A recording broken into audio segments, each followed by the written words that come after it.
नमस्कार। नमस्कार।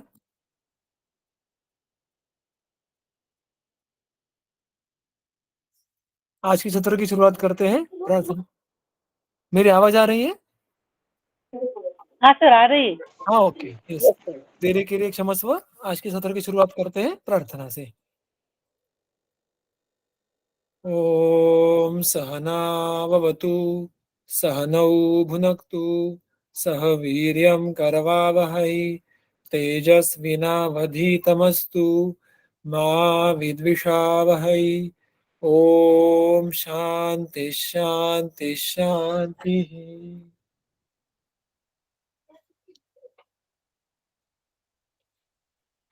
हमने इसके पहले के सत्र में जो स्नेहाध्याय का अध्ययन शुरू किया था, और जो चतुस्नेह है, सर्पी तैल वसामज्जा, उनके गुण विशेषों के बारे में, कर्म विशेषों के बारे में देखा था। अब जो क्रमशः प्रश्न आए हैं इस अध्याय की शुरुआत में, उसका जो आगे का प्रश्न था उसका उत्तर हमें इसके आगे के सूत्रों में मिलने वाला है। वो प्रश्न कौन सा था? कालानुपाने के कस्य कतिकाश्च विचारणा। तो कालानुपाने के कस्य, ये उसके दो प्रश्न एक साथ यहाँ पे पूछे गए हैं। काल और अनुपान कौन कौन से किस किसके हैं? तो किस किसके, यानी सर्पी तैल वसामज्जा, और इनके क्रमशः काल और अनुपान, इनके बारे में चर्चा आगे के सूत्रों में होने वाली है। सबसे पहले काल, ये सूत्र प्रायः सबको ज्ञात होगा, लेकिन थोड़े सा उस पर विस्तार पूर्वक चर्चा करेंगे और उसका व्यवहारिक दृष्टिकोण देखने का प्रयास करेंगे। सर्पी शरदि पातव्यम वसामज्जा च माधवे, तैलम प्रावृषि नात्युष्ण शीते, स्नेहम पिबेन नरः। अब देखिए, ये पूरा सूत्र एक वाक्य प्रतीत होता है, किंतु इसमें दो वाक्य है। पातव्यम, ये जो क्रियापद का रूप है उसका अर्थ है कि पीना चाहिए, और अंत में पिबेन न रहा, पिबेत न रहा, व्यक्ति ने पान करना चाहिए। तो इसका अर्थ है कि अगर दो भिन्न भिन्न एक ही अर्थ के क्रियापद है, तो यहाँ पे दो अलग अलग वाक्यों की रचना इस सूत्र में की गई है। तो प्रावरुषि यहाँ तक एक विषय चलता है, और नात्युष्ण शीते यहाँ से दूसरा विषय होता है। तो सबसे पहले हम जो पहला विषय है वो देखेंगे। क्या है वाक्य? उसका अर्थ बहुत ही सरल सुलभ है। सर्पी ही शरदी पातव्यम, यानी शरद ऋतु में सर्पी का पान करना चाहिए। शरदी ये सप्तमी विभक्ति हो गई। उसी प्रकार से माधवे, प्रवृषि, ये सारी सप्तमी विभक्तियां हैं, जिसका अर्थ होता है अधिकरण। अतः शरद ऋतु में घृत का पान कीजिएगा। माधव, माधव ये जिसका एक्चुअल मीनिंग है वो मास। कौन सा मास? तो वैशाख। किंतु यहाँ पे अगर वैशाख ऋतु से, वैशाख मास से किस ऋतु का निर्देश करना है ये बात देखें तो वो है वसंत। अतः वसंत ऋतु में वसा एवं मज्जा का पान कीजिए, और प्रावृट ऋतु में तैल का पान कीजिए। ये इस पहले सूत्र के अंश का अर्थ हुआ। अब यहाँ पे इसके बारे में आगे की चर्चा शुरू करने से पहले जो प्रश्न मुझे भी था, और जो प्रश्न हम सबको आना चाहिए यहाँ पे इस अनुषंग से, कि बहुत बार इतना अर्थ देख के हम छोड़ देते हैं, किंतु इस योजना के पीछे की सोच क्या होगी? विशिष्ट ऋतुओं में हमने ये बात पिछले सत्र में देखी थी कि ये सारे साधारण ऋतु है। शरद, वसंत और प्रावरुट, ये साधारण ऋतु जिनमें ऋतु के अनुसार शोधन की अपेक्षा होती है। मुख्यत्वे स्वस्थवृत्तम अभिप्रेत्य इस प्रकार की अपेक्षा जिन ऋतुओं में होती है वो ये तीन ऋतु है। तो इनमें मूलतः किसी एक विशेष दोष का प्रकोप होना, दूसरे और काल में अति उष्ण अति शीत, इनमें से किसी का भी एक का प्रकर्ष ना होना, ये बातें सामान्य है। अब इस प्रकार से ये जो तीन साधारण ऋतु है, इनमें स्नेहपान का निर्देश क्यों होगा? स्नेहपान अगर करना है, समझो शरद ऋतु में स्नेहपान या वसंत ऋतु में स्नेहपान करना है, तो ये किस प्रकार का स्नेहपान अपेक्षित है? क्या हमारे रोज के जीवन में, आहार में इस स्नेह की अपेक्षा है, या शमन के लिए अपेक्षा है, या शोधन के पूर्व स्नेहपान के लिए अपेक्षा है? अगर किसी विशिष्ट व्याधि के शमन के लिए स्नेह की अपेक्षा है, तो स्नेह का चयन उस व्याधि के अनुसार होगा। अगर मानो किसी रुग्ण को पांडु व्याधि की पीड़ा है और हमें उसमें किसी स्नेह का उपयोग करना है, तो अर्थात हम व्याधि प्रतिनिक स्नेह का चयन करेंगे। हम स्नेह ऋतुनुसार तैल वसा मज्जा ऐसा बदलेंगे नहीं। दूसरी तरफ देखने के लिए जाए तो स्वस्थ व्यक्ति में नित्य सेवन के लिए घृत का सेवन श्रेष्ठ कहा है। तैल की मात्रा हमारे संस्कार में अत्यल्प और वसा मज्जा की तो नित्य हमारे सेवन में उसकी अपेक्षा उतनी नहीं है। तो ऋतु के अनुसार हमारे आहार का स्नेह बदलो, ऐसा भी उसका अर्थ प्रतीत नहीं होता। तो इन ऋतुओं में इन स्नेहों का सेवन कीजिएगा, वो किस प्रकार, क्यों भली? क्योंकि हम इसका व्यवहार देखते नहीं है। हम ऋतु अगर बदल जाए तो इन प्रकार के अलग अलग स्नेहों का उपयोग करना, इसका व्यवहार हमने अभी तक देखा नहीं होगा, क्योंकि वैसा कोई करता नहीं है। तो इसके पीछे की सोच क्या है, इसके पीछे का कारण क्या है, तो ये देखने का प्रयास करेंगे। पहले अगर आप टीकाएं देखो तो उनमें भी कुछ मत भिन्न भिन्न प्रतीत होते हैं। अगर आप अष्टांग हृदय के अरुणदत्त टीका देखो तो वो कहते हैं कि स्वस्थस्य स्नेहनार्थम सर्वस्य एव स्नेहस्य प्रसंगे नियमः अयम क्रियते। वो कहते हैं कि स्वस्थ व्यक्ति के स्नेहन के लिए इनमें से सारे के सारे स्नेहों का उपयोग कीजिए। ऐसा अर्थ लगेगा अगर हमने नहीं कहा कि इसमें से कौन सा उपयोग करना है। तो अरुणदत्त को कहना है कि चारों स्नेहों का उपयोग हम स्वस्थ व्यक्ति में कर सकते हैं, किंतु चारों का उपयोग एक साथ करने की अपेक्षा नहीं है, बल्कि ऋतुनुसार उसमें हम बदलाव ला सकते हैं। किंतु मैंने अभी अभी कहा वैसे कि क्या हम सचमुच में हमारे रसोई में हमारे संयोगवशात जो स्नेह का उपयोग करना है उसमें वसा मज्जा का उपयोग इतना देखने के लिए मिलता है कि इसके संदर्भ भी ऋतुचर्या में इतने अधिक आए हैं? तो इतने संदर्भ अधिक आए हुए देखने के लिए नहीं मिलते। तो अरुण दत्त की इस वचन के पीछे, विधान के पीछे क्या सोच होगी? तो उसी को एक बार प्रश्न चिन्ह अंकित करके इंदु का भी मत देखते हैं और फिर दोनों के बारे में एक साथ चर्चा करते हैं। इंदु अलग पक्ष रखता है। वो कहते हैं शोधन प्रसंगे स्नेहनाय। वो कहते हैं कि देखिएगा, ये तीनों ऋतु ये साधारण ऋतु है और साधारण ऋतुओं में शोधनों की अपेक्षा है। जैसे कि शरद में मुख्यत्वे विरेचन, वसंत में वमन, प्रावृट ऋतु में अन्य शोधन पूर्वक बस्ती, निरोह बस्ती, ये इस प्रकार से। तो इन तीनों शोधनों के पहले हमें स्नेहन की अपेक्षा होती ही है। तो शोधन प्रसंगे जब शोधन करने की अपेक्षा हो तो प्रावृषि तैलम वातजय प्राधान्यात शरदि घृतम पित्त जयाय। तो यह तो बात सीधी साधी है कि जो दोष का प्राधान्य है उस दोष के प्रत्यनिक जो तैल है, स्नेह है, उसका उपयोग कीजिएगा। तो ये बात तो समझ में आ जाती है कि प्रावृट ऋतु में, जो कि वर्षा का पहला हिस्सा होता है, उसमें वाता प्रकोप होगा तो उससे विपरीत तैल होगा। शरद ऋतु में पित्त का प्रकोप होगा, उसके जय के लिए घृत, ये सबसे उत्तम स्नेह होगा। किंतु वमन का प्रयोग करने की जब बारी वसंत ऋतु में आती है, तब ऐसा कोई स्नेह नहीं है कि जो कफ के साक्षात विरुद्ध है। तो वहां पर वसा मज्जा का प्रयोग करने के पीछे का कारण क्या होगा? तो हिंदू कहते हैं कफोत्क्लेशन शक्तत्वात् सदृशे अपि काले वसायाः मज्ञोपयोगः। यानी वमन प्रयोग के पहले, किसी भी शोधन के पहले, यह हमारी पूर्वापेक्षा होती है कि दोषों का उत्कृष्ट हो जाए। तो वमन के पहले कफ का उत्कृष्ट करवाना यह आवश्यक हो जाता है। और इसीलिए वसंत ऋतु में जब वमन की बारी आएगी तो उस दोष के उत्कृष्ट करने के लिए जो क्षमता वसा मज्जा के पास है वो घृत और तैल से अधिक है। अतः वसा मज्जा ये वसंत ऋतु में जो भी कफ प्रकोप हो रहा है उसके गुणतः विपरीत नहीं है, किंतु उसका उत्कर्ष करके वो आगे होने वाले मदन के लिए मदद करता है। अतः वसा मज्जा का उपयोग ये हमें वसंत में करने की अपेक्षा है। तो अरुण दत्त कहते हैं कि स्वस्थ व्यक्ति ने उपयोग कीजिएगा। इंदु कहते हैं कि भाई उस ऋतु में शोधन के पहले स्नेहन के लिए स्नेहों का उपयोग कीजिएगा। तो इसमें से हमें समझ के क्या लेना है? तो देखिए, शोधन के लिए भी व्याधि कौन सा है ये बात देखना आवश्यक है। तो आप अगर कोई भी व्याधि हो, हम वसा का ही उपयोग करेंगे। कुष्ठ हो तो शरद ऋतु में अलग स्नेह, वसंत में अलग स्नेह, ऐसा व्यवहार हम नहीं करते। तो फिर इसका सोल्यूशन क्या देखेंगे?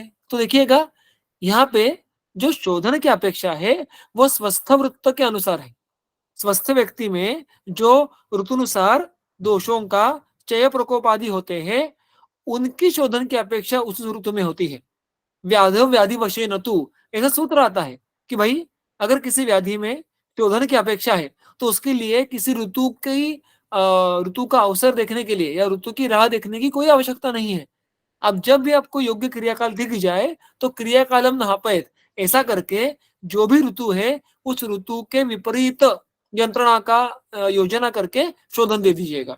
तो ऋतुनुसार शोधन ये व्याधियों के लिए नहीं है। ऋतुनुसार शोधन ये ऋतुजन्य दोष प्रकोप आदि के लिए है। अतः यहाँ पर भी जो शोधन की बात चलती है वो भी जो ऋतु के अनुसार वात प्रकोप होगा, ऋतु के अनुसार पित्त प्रकोप होगा, उनके लिए है। और अगर यानी कि ग्रीष्म ऋतु में वातचय होना और फिर चल के प्रावरुट में वात प्रकोप होना, वर्षा ऋतु में पित्त का चय होना और फिर चल के शरद ऋतु में पित्त का प्रकोप होना, इस ये जो क्रम है उस क्रम से जब दोष प्रकोप देखने के लिए मिलेंगे और उसके अपेक्षा से जब शोधन की अपेक्षा होगी तो स्नेहन के लिए आप इन इन स्नेह प्रकारों का उपयोग कीजिएगा। ये इसके पीछे का शास्त्र है।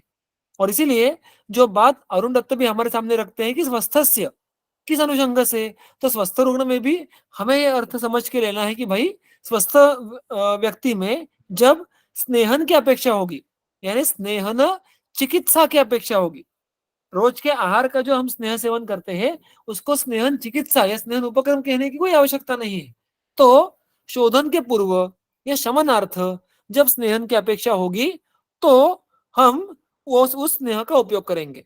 और अर्थात ये स्वस्थ से ऐसा क्यों कहा है, क्योंकि स्वस्थ व्यक्ति में ही इस प्रकार से हमें ऋतुनुसार दोषों का चय प्रकोपादि देखने के लिए मिलते हैं। तो the moral of the story is that ऋतु सापेक्ष दोष और ऋतु सापेक्ष बल, इनके अनुसार जो व्यक्ति में भिन्न भिन्न अवस्थाएं आती है उनके आधार पर स्नेह का चयन करने की अपेक्षा है।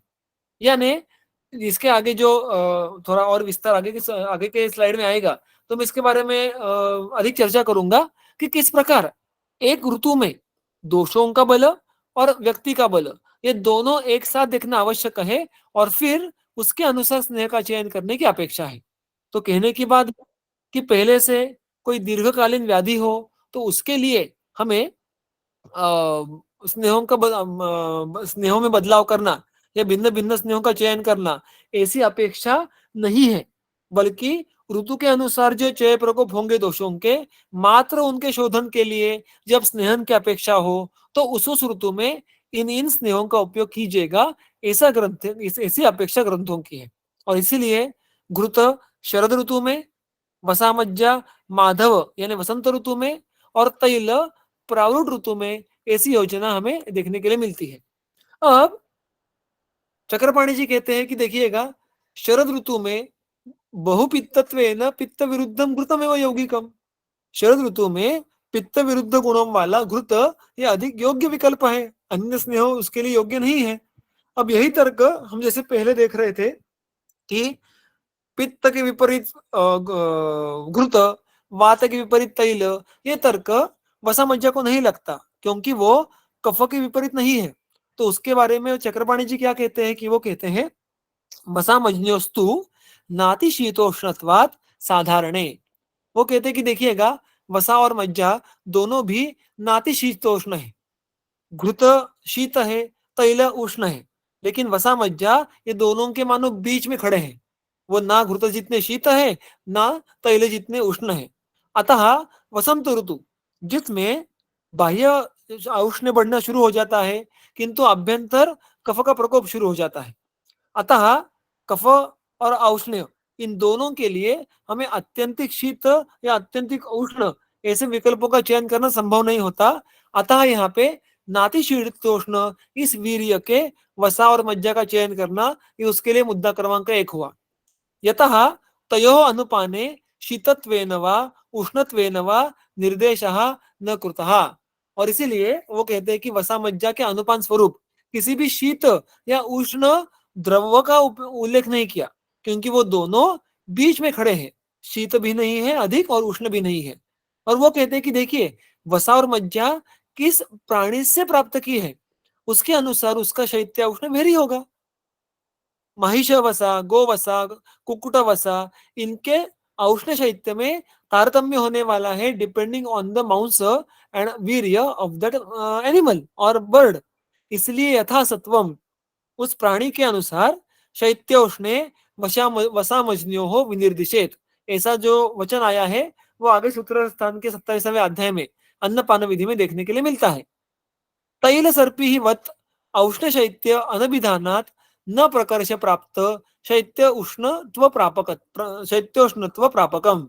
और इसलिए वो तैल और घृत इस जैसे अतिरिक्त उष्ण और शीत क्रमशः नहीं होते, अतः उनमें किसी भी एक गुण का प्रकर्षत्व नहीं होता। और इसीलिए एवं वसामज्ञो हो साधारणत्वेन तथा बल्यत्व धातु वृद्धि करत्वाभ्याम अनतिशीतोष्णे तथा बलक्षय धातुक्षय युक्ते माधवे प्रयोग युक्त। वो कहते देखिएगा वसा और मज्जा, हमने ये बात इसके पहले के सत्र में भी देखी थी, को शरीर धातुओं के बहुत ही सामान्य है। अतः जब भी धातुओं की क्षति होती है, धातुओं का अपचय होता है, क्षय होता है, तो धातुओं की वृद्धि अल्पकाल में करने के लिए वसा मज्जा ये सबसे अच्छे स्नेह के विकल्प है। और इसीलिए वसंत ऋतु में जब रुग्णों रुग्णों का नहीं कहूंगा, व्यक्तियों का बल यह अल्प होता है, तो उनमें हमें बलवर्धन की भी अपेक्षा होती है। तो हमें ऐसे स्नेह का चयन करना पड़ेगा कि वो अति उष्ण भी नहीं है क्योंकि बाहर औष्ण्य है, अति शीत भी नहीं है क्योंकि आभ्यंतर कफ का प्रकोप है, वो बलवर्धन करने वाला होना चाहिए क्योंकि वसंत में बल की क्षति होती रहती है। क्योंकि वसंत के बाद क्या आता है, ग्रीष्म आता है, जो बल के लिए सबसे अल्प बल वाला ऋतु होता है साल भर का। तो अतः ये सारे जो डिमांड्स है वो फुलफिल करने वाले स्नेह कौन से बच जाते हैं, तो वसा और मज्जा। और इसीलिए बल क्षय धातु क्षय युक्ते माधवे, माधव यानी वैशाख, मैंने कहा वैसे वसंत ऋतु उसका मास, तो उसमें बल क्षय धातु क्षय ऐसे व्यक्तियों में स्नेहन की जब अपेक्षा हो तो वचा और मज्जा का उपयोग कीजिएगा।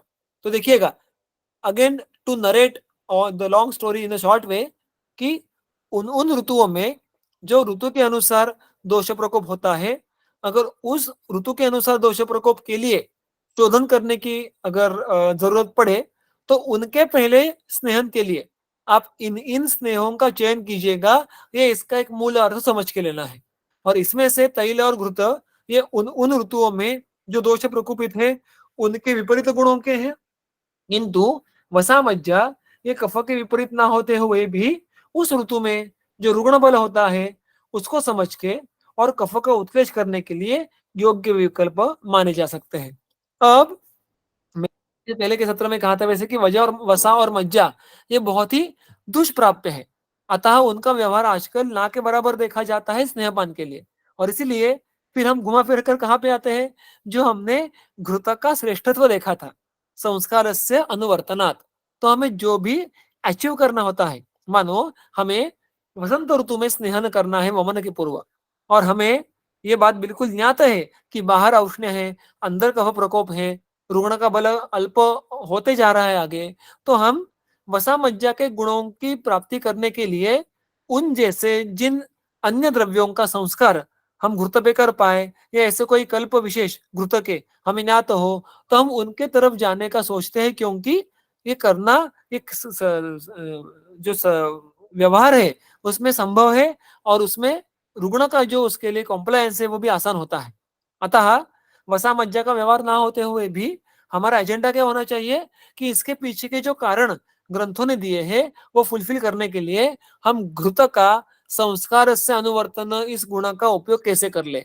और वैद्य इनडायरेक्टली यही बातें करते हैं, जब हम अन्य स्नेहों के बजाय घृत का चयन करते हैं तो हमारे मन में कहीं ना कहीं ये बातें होती है, बट हम उसको प्रॉपरली आर्टिकुलेट नहीं कर सकते। अतः यहाँ पे सारी चर्चा काल के बारे में जो चरक संहिता में शुरुआत में की है।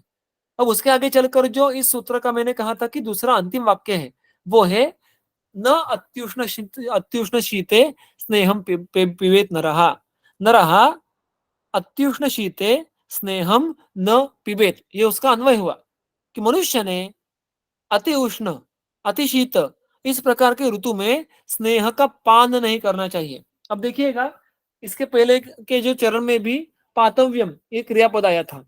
इस चरण में भी पान ये क्रियापद आया है, पिबेत ये क्रियापद का रूप आया है। इन दोनों का जो मूल धातु है, इनका अर्थ क्या है? तो पीना, टू ड्रिंक। और मैंने कहा था वैसे कि आहार वशात हम स्नेह का पान नहीं करते। हम जब उसको सन्न उपयोग में लाते हैं तो वो इतने अल्प मात्रा में होता है कि उसका प्रायः हमारे द्वारा डायरेक्टली इनडायरेक्टली लेहन किया जाता है। तो whenever there is a specific mention of pan, it means it has to be a bit more in the quantity and it has to be liquefied. और ये बात कब आती है? ये बात प्रायः हमारे शोधन पूर्व चिकित्सा में स्नेहपान में आती है, या शमन स्नेहपान में आएगी, जब हमें दोष विपरीत कार्य करने के लिए अधिक प्रमाण में स्नेह का उपयोग करने की अपेक्षा है। अतः स्वस्थ व्यक्ति के आहार में यह बदलाव अपेक्षित नहीं है। ये बात फिर एक बार इन क्रियापदों के आधार पर अधोरेखित होती है। ये पान, इस पान क्रियापद के रूप को मैं इतना अधोरेखित क्यों कर रहा हूं? क्योंकि संदर्भ आप में से बहुत सारे व्यक्तियों को ज्ञात होगा कि चरक ने चिकित्सा स्थान 11 में और वाग्भट ने चिकित्सा स्थान अध्याय क्रमांक 3 काश चिकित्सा में इस सूत्र का वर्णन किया है कि किस प्रकार स्नेह, इस वहां पे चर्चा चलती है वो घृत की चलती है कि घृत ये अगर हम उसका पान करें तो उसका कार्य कैसे होता है, अगर हम उसका लेहन करें तो उसका कार्य कैसे भिन्न रूप से होता है।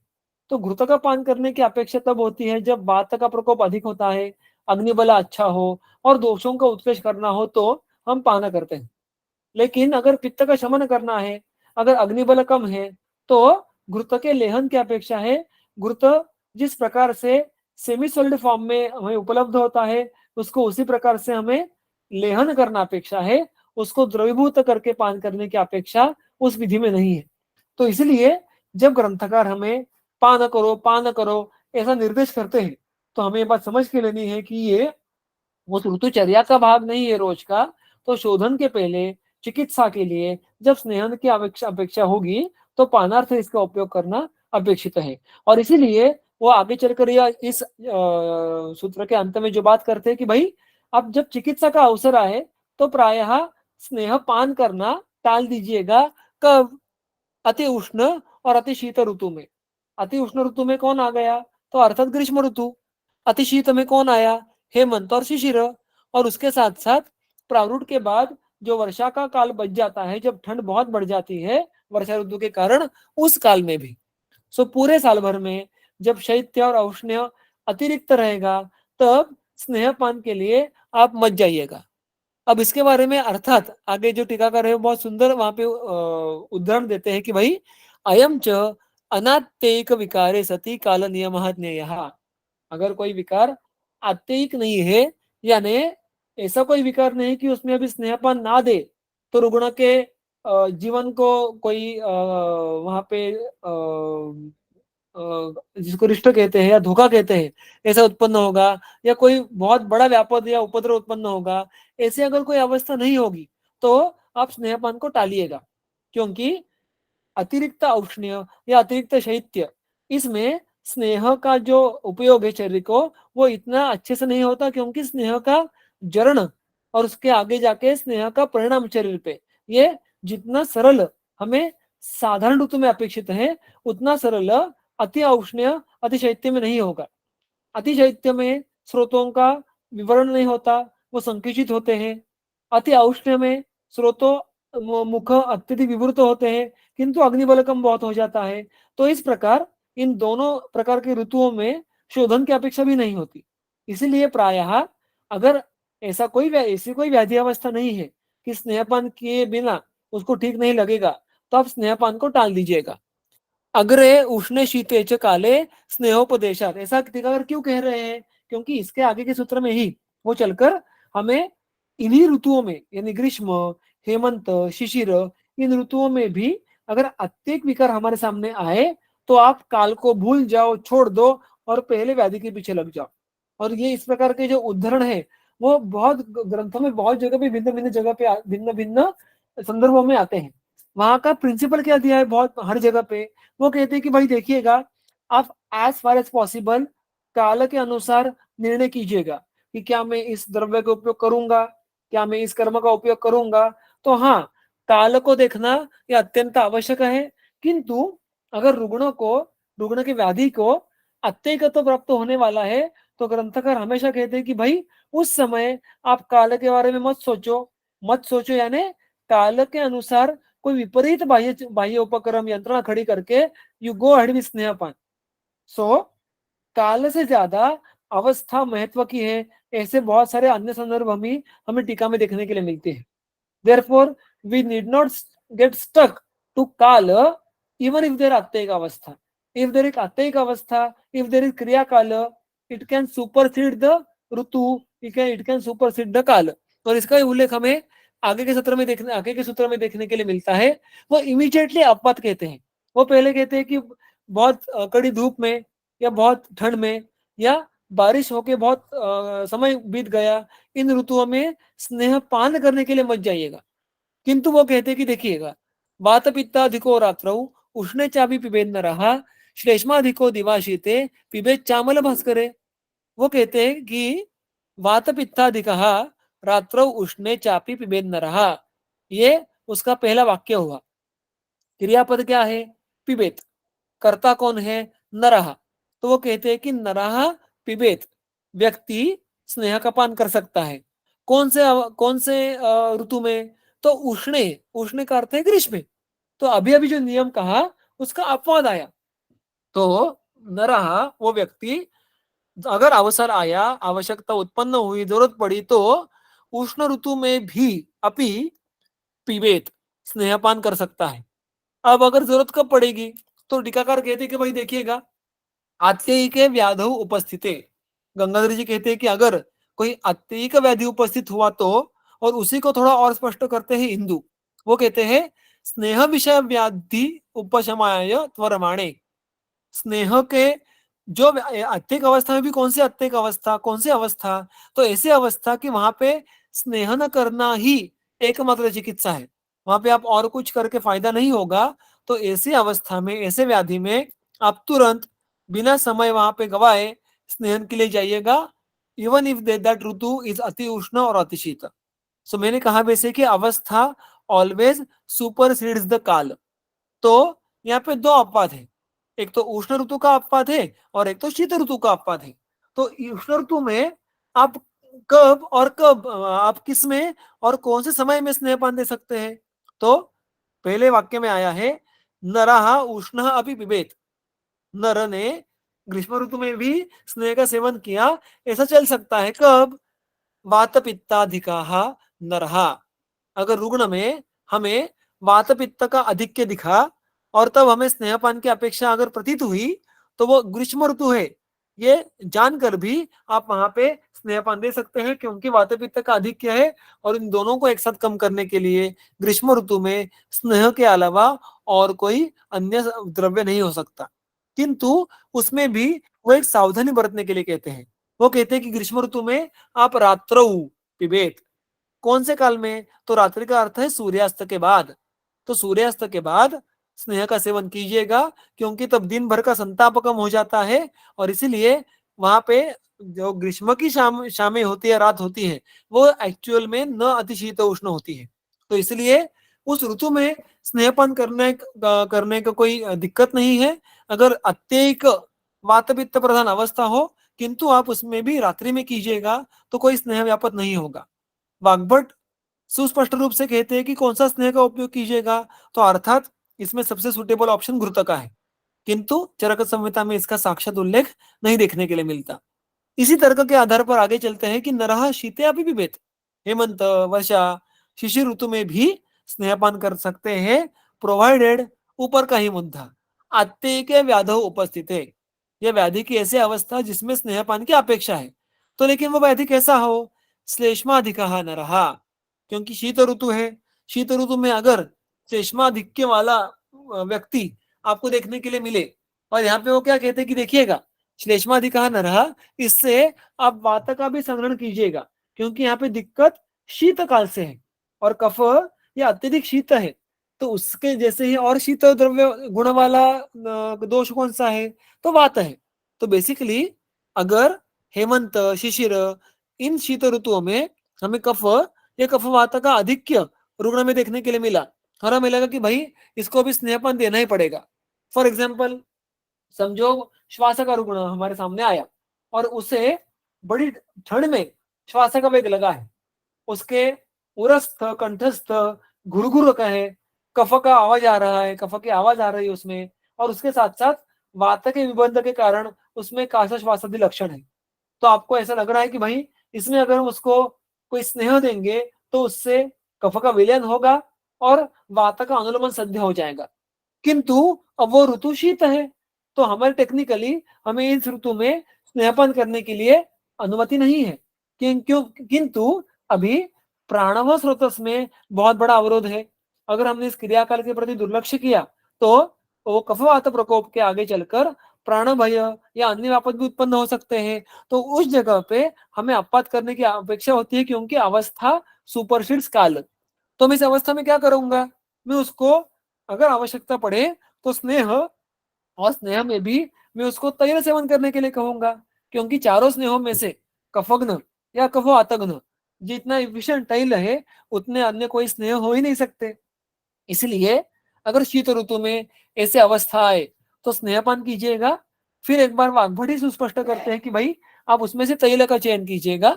चरक संहिता स्नेह का उल्लेख नहीं करती, और उसमें भी वो कहते हैं कि देखिएगा प्रेफरेबली जो ठंड का मौसम है उसमें आप दिवा अमल भास करें दिन में, और दिन में भी कब, जब सूरज पे बादल इत्यादियों का आवरण नहीं हो, सूरज बादल में प्रकाशमान, आकाश में प्रकाशमान हो, ऐसे अवस्था में आप उसको स्नेहपान दीजिएगा।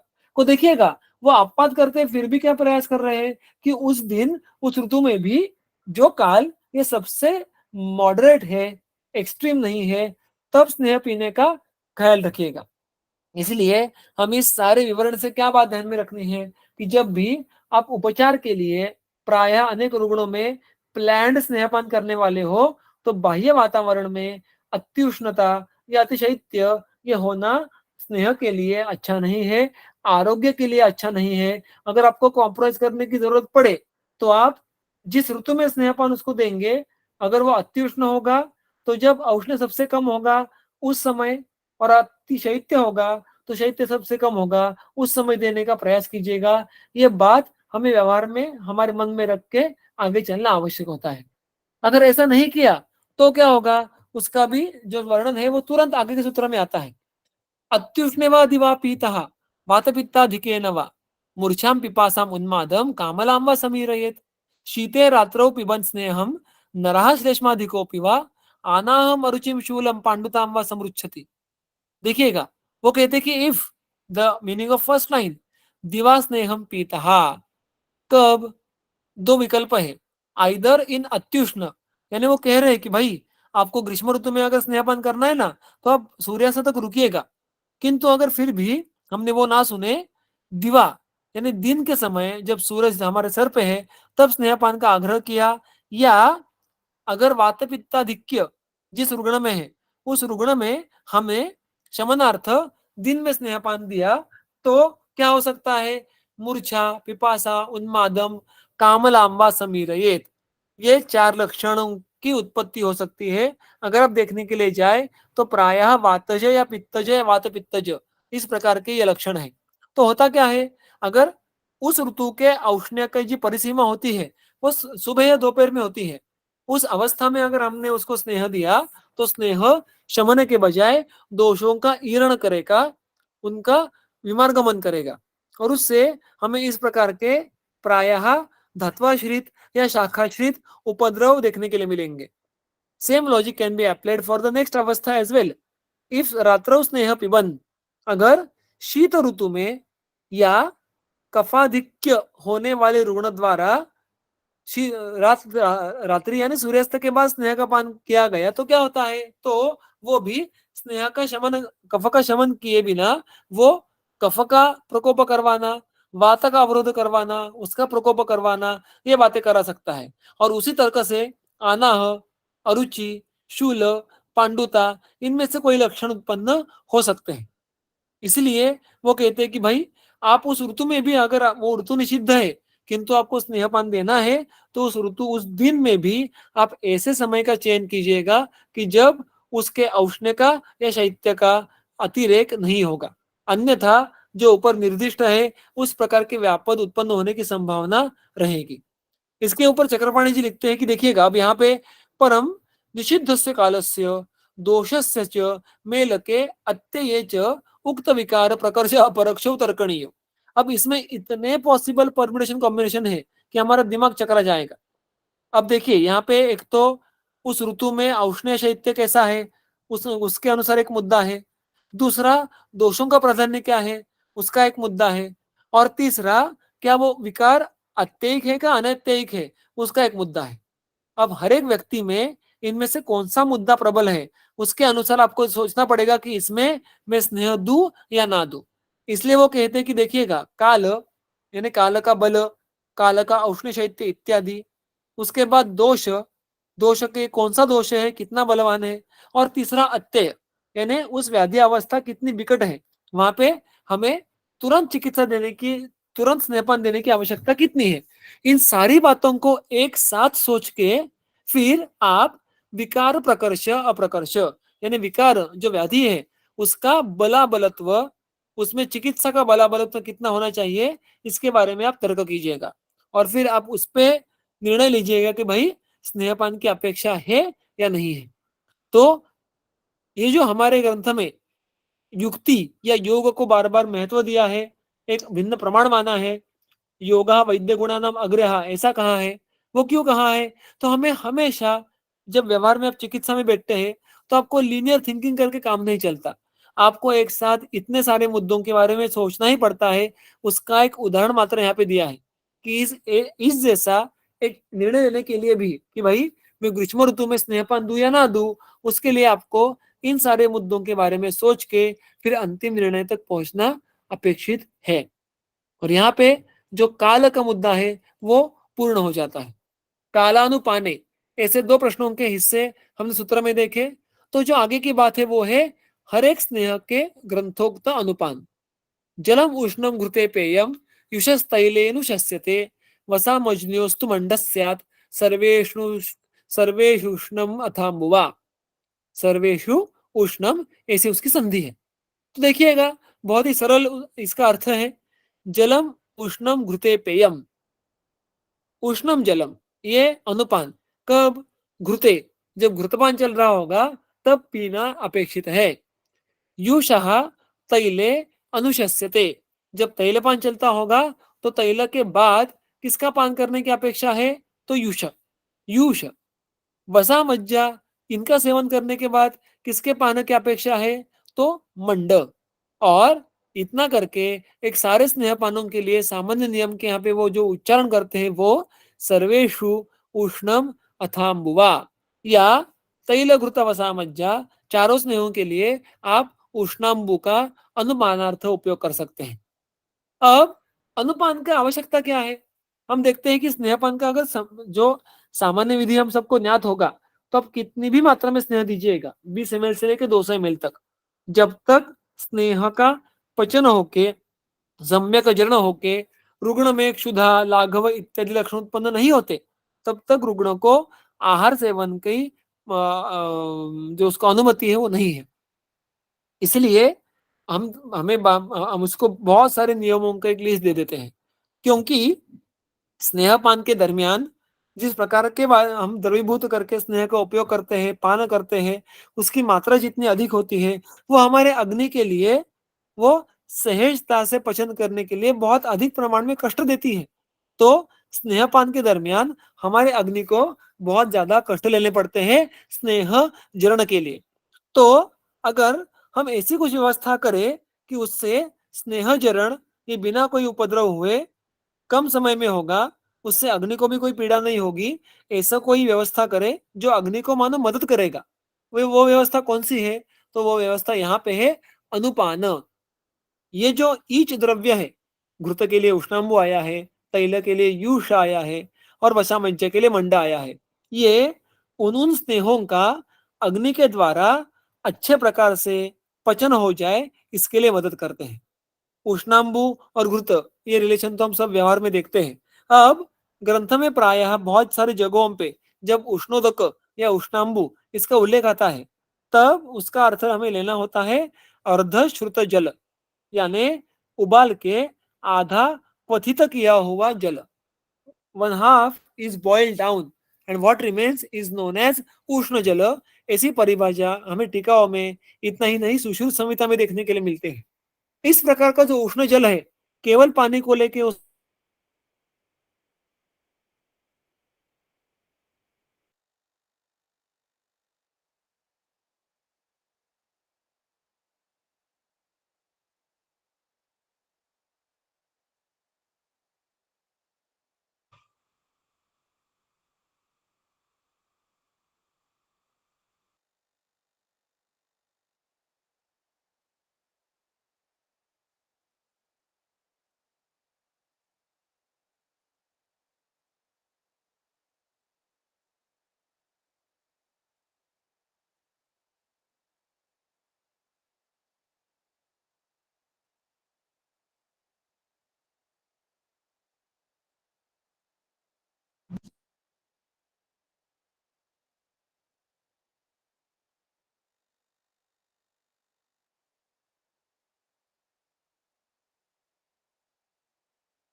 क्षमा चाहता हूँ, कुछ टेक्निकल रीजन से शायद बीच में ही आवाज आना बंद हो गया था। कहाँ तक सुनाई दिया आपको? कहाँ तक का विषय अंश आपको अंतिम सुनाई दिया, उसके बाद आवाज नहीं बंद हो गई?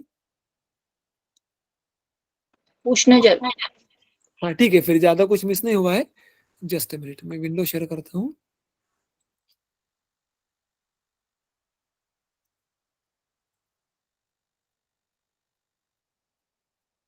हाँ, तो उष्ण जल के बारे में मैं जो मुद्दा कह रहा था कि ग्रंथ में उष्ण जल या अर्धश्रुत अपेक्षित है, यानी जितना पानी लिया उसको आधा उबाल के बॉइल डाउन कर लिया और फिर उसका पान करना है, क्योंकि इससे उसका लाघव लघुत्व बहुत अधिक बढ़ जाता है, जिससे स्नेह का पचन करने के लिए अग्नि को मदद की जा सकती है। इसलिए उष्ण जल को पाचन इस कर्म की फलश्रुति दी गई है। आगे चलकर तैलपान के समय यूष का उल्लेख किया गया है। यूष ये शिंबी धान्य द्वारा बनाया जाता है और प्रायः जब अनुक्त हो तो मुद्ग यूष। और इस प्रकार के यूष का अगर वर्णन देखें तो वो वृक्षत्व की तरफ झुकता है। और जो दोषोपक्रमणीय है इसमें यूष का उल्लेख कफग्न इस प्रकार के दोषघ्न उपक्रम में आता है। ये सारी बातें कहने का कारण क्या है? तो यूष ये मुख्यत्वे गुरु, स्निग्ध या अभिछंद उत्पन्न करने वाले इस प्रकार के कफ को शांत करने की क्षमता रखता है। उसी तर्क से तैल ये गुरु इस प्रकार का कुछ हद तक उससे जो हमने देखा था कि नच श्लेष्म वर्धनम ये उसकी प्रॉपर्टी है, क्योंकि वो उष्ण सूक्ष्म व्यवाही है, किंतु वो हमारे अग्नि पे काफी गुरु सिद्ध होता है। और अगर तैल का सम्यक पचन नहीं हुआ तो बहुत बलवान व्यापक देखने के लिए मिलते हैं। अतः तैल का सम्यक पाचन करने के लिए मुद्ग जैसे शिम्मी धान्यों से किया गया युष जो रूक्षण और दीपन दोनों साथ में करेगा।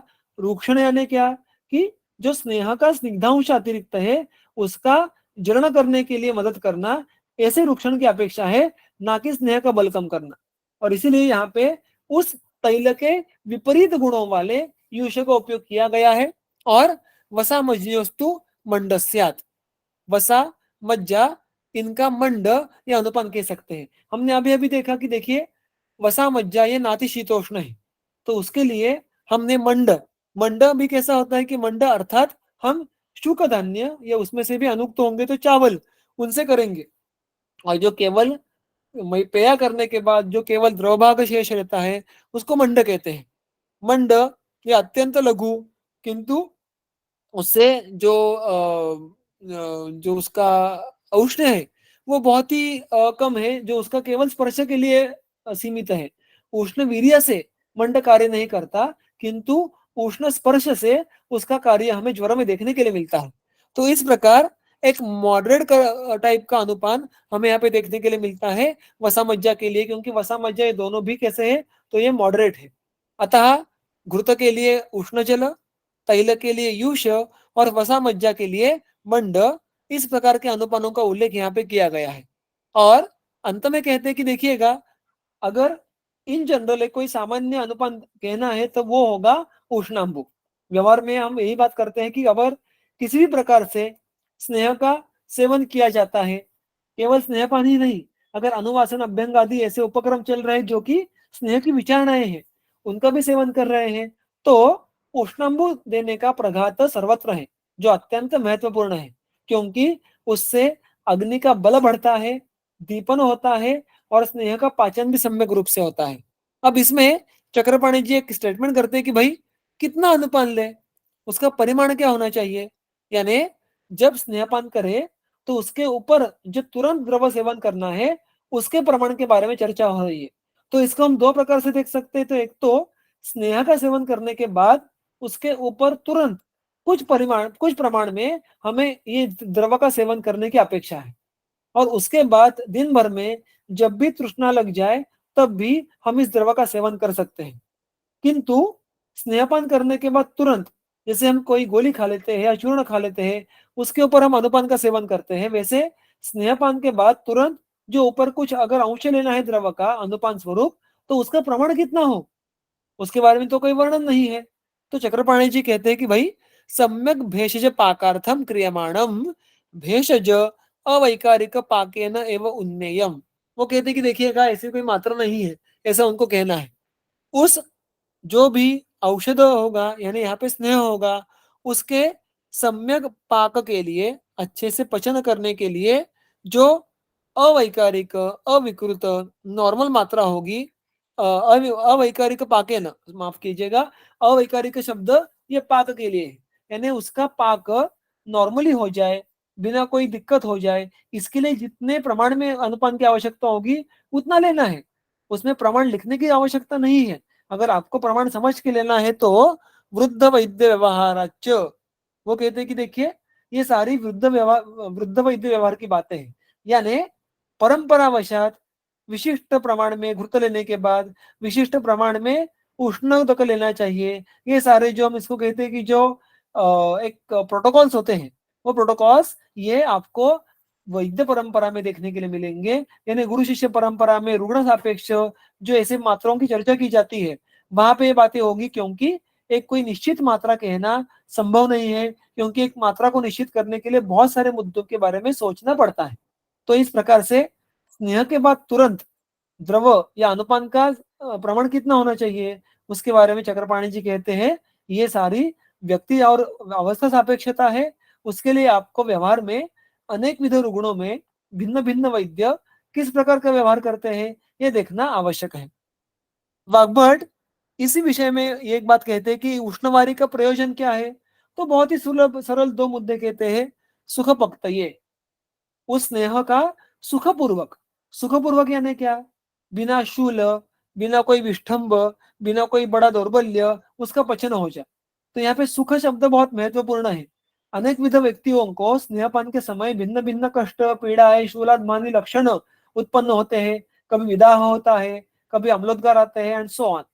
तो अगर ये स्नेह के पश्चमान अवस्था में उत्पन्न होने वाले लक्षण होंगे तो इन लक्षणों को उत्पन्न ना हो, अग्नि का बल बढ़े, इसीलिए उष्णोदक का सेवन करना यह आवश्यक होता है।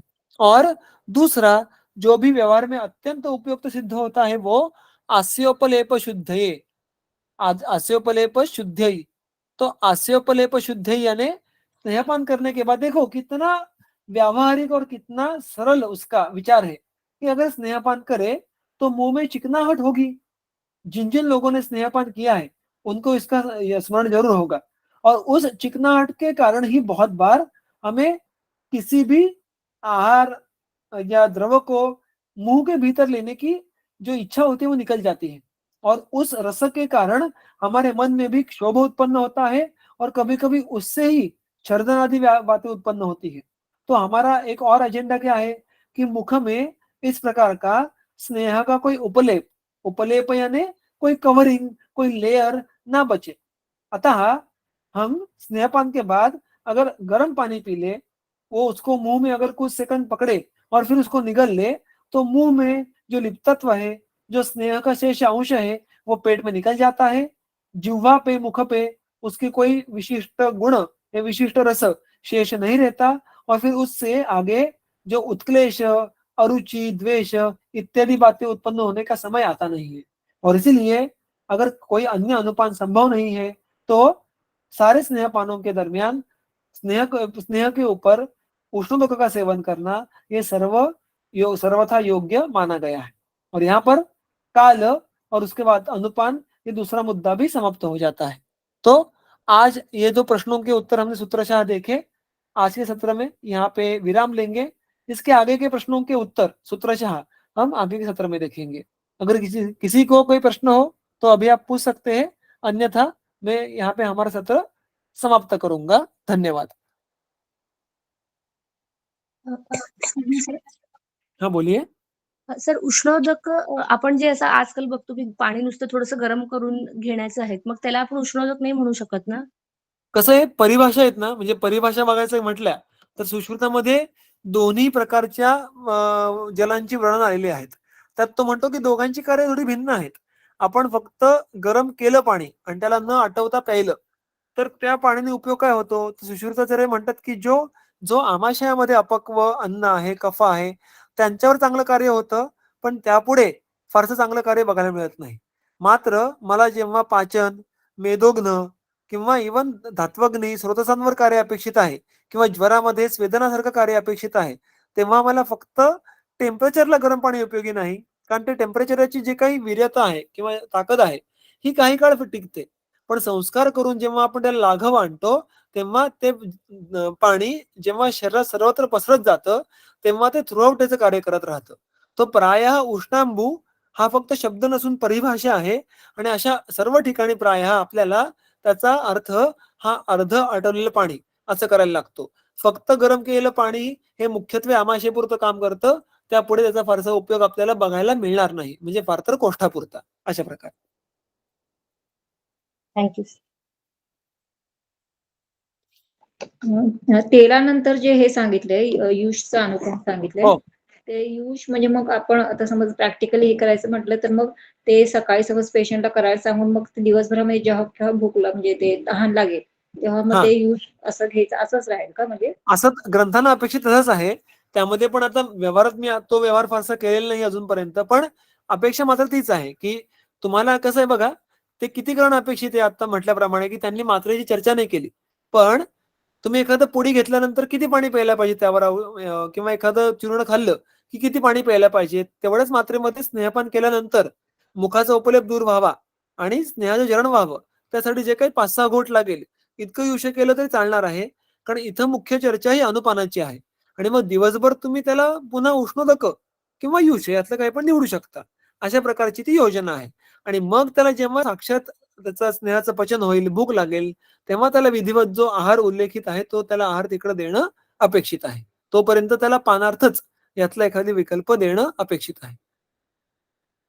पण बऱ्याचशा वेळेला ते हल्ली ओबेसिटी साठी वगैरे तेलपानच करायला होतात ना, मग हो, हो. त्यावेळेला अनेकदा ते हो, हो. अनेकदा. कारण तैलाचा मुख्यत्वे सूक्ष्म स्रोतसांमधला कफ दूर करणं यावर उत्तम कार्य बघायला मिळतं.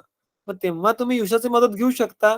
ते नाहीच तर उष्णोदकं मात्र 1000%. कारण तैलाचं पचन हे अग्नीद्वारे व्हायला खूप कष्ट लागतात घृतापेक्षा.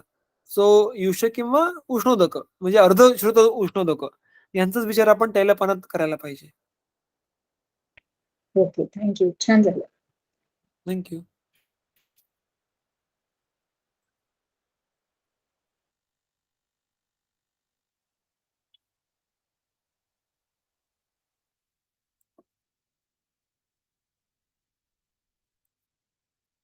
ठीक आहे. जर काही प्रश्न नसेल तर आपण इथे थांबूयात. धन्यवाद.